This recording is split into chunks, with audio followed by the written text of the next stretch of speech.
Prostitution has been euphemized as an occupational alternative for women, as an answer to low-paying, low-skilled, boring, dead-end jobs, as a solution to the high unemployment rates that has extended to poor females, as a form of sexual liberation, and a career women freely choose.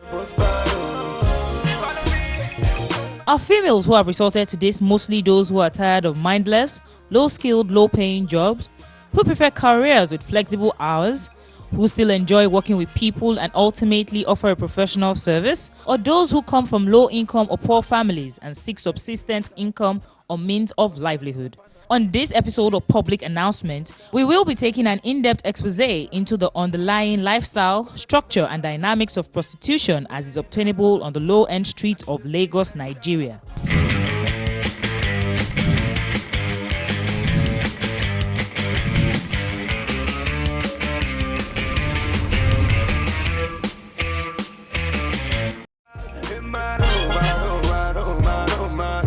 Well, it's a job, except that it's not legal.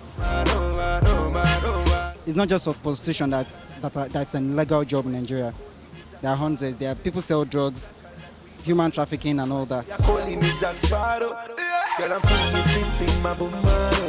Me as a marketer, we don't see many of them. There's a day we went to this place called, what is it called? Songo side, Otta side, after Otta. So there's this girl that bought SIM from us. So she was like, we want to snap her. She was like, she wants her boobs to show. The way she was like behaving, she drew tattoo all over her body, all these things. Was like, even my supervisor was somehow confused that what's this? That we are here to snap only your face, not your boobs. She said, her boobs is compulsory. So about the position is too much, because even there's one that is quarreling with one of my colleagues this morning. So the position is too much. So we tell the government that I should please. But though I did not blame them for wanting doing prostitution. Some of them are graduates because there is no job in the country. That's why they are doing the prostitution. Some years back, there was this hotel close to us where prostitutes, inhabit and all that. So they normally come out. You see them all around trying to market their wares and all that. So there was even a location where I spoke to one of them, trying to counsel her. She told me that it's because of her condition, her parents are poor and she has siblings that she wants to cater for. And I told her, I said, look, can't she get something, alternative means of income than prostitution? And she said, oh, well, let me just make this money and then later, I will go out of it. But most of them I discovered that they don't always leave.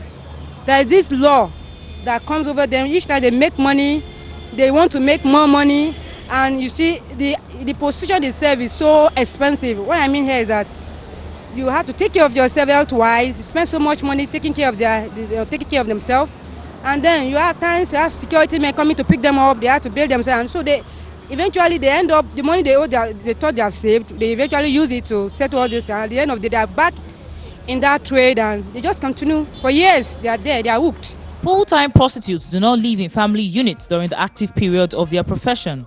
They reside in brothels with over 25 rooms alongside other colleagues where they pay 4,000 to 5,000 naira every week as rent. Most of these ladies are not based in Lagos and only come from other states within the country and as far as neighboring West African countries like Cameroon, Togo, Republic of Benin, and more in pursuit of greener pastures, only to be misled by friends.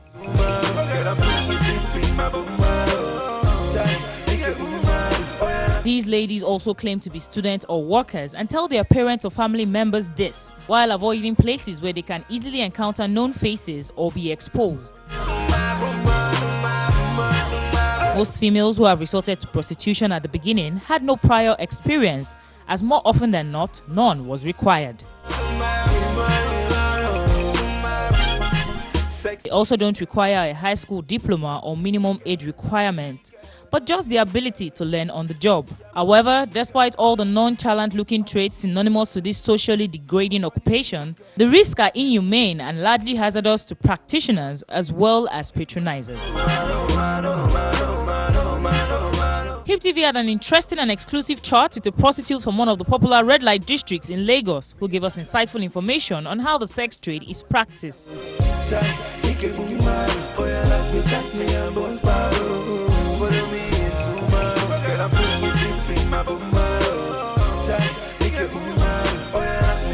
from Delta. I came to Lagos on February 2013. I came to visit my auntie. Yes, I have a friend when I was staying with my auntie. She now told me that I should come and join her where she stays. I said no.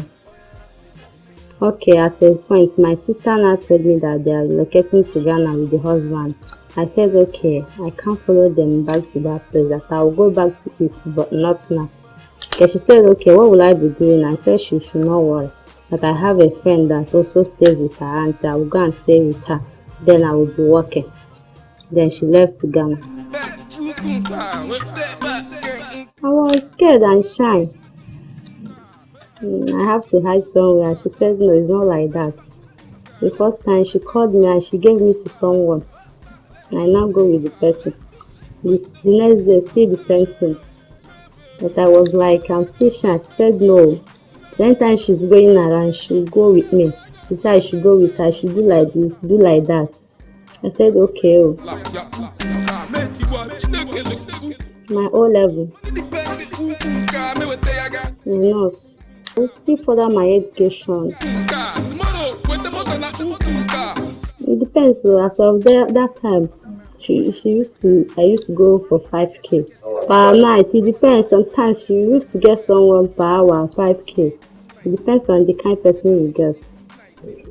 But for now, at least I have known some certain things. I don't used to go for 5K again.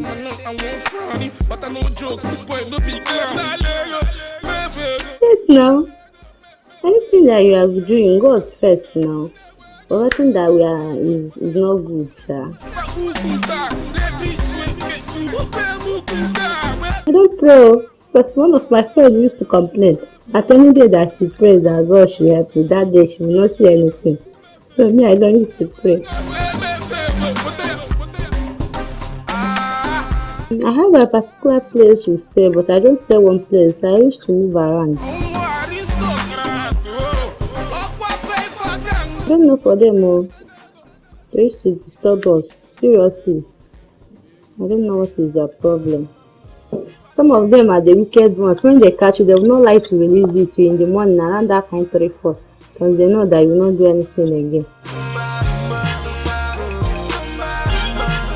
Me, I like going home. If I'm there till 3-4, I'll go home. But some people don't used to go home till 6 o'clock or something 5:30. It depends. So like on Fridays, it moves something midnight, early morning, because some do go to club. All these office people. So when they are coming back from club, they will not be picking girls.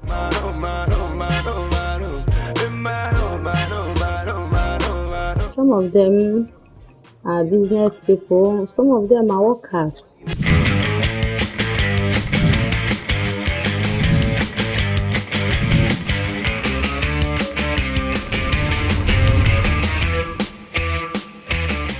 There are therapy that you can run. There is rehabilitation. But what a prostitute needs basically is love. Okay? You need to love them without judging them, because many of them deep down, they hate what they're doing, but they can't help it. And in rehabilitating, a lot of people don't understand it. When you don't understand the problem, you think it's a money issue. So you realize that there's a little money can solve. I mean, there's a little money can do when it comes to solving prostitution problem. Because, for example, I'll give you a case study.